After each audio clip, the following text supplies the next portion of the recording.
نها هناك وينا هناك سوريات مراتن بالا مكشان براست يعني كي عجيب وغريبة ما شكا خو پیشاندانه که پشتگیری جنان دکن دوی خو پیشاندانه دا دبیجن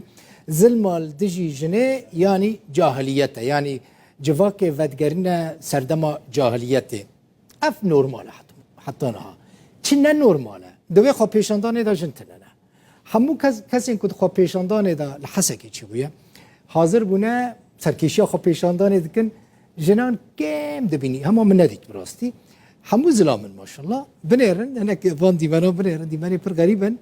dîmenên hesekê ne hene dîmena nîşan bidin em binêrin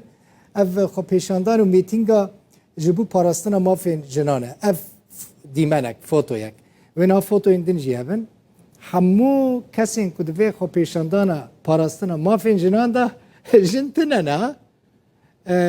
kuştina jinan ra westînin naj kuştina jinan ra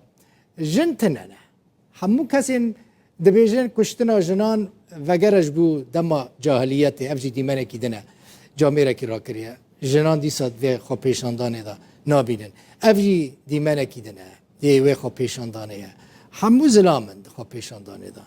yek jinê jî divê xwe pêşandanê da nabînî fêm nakim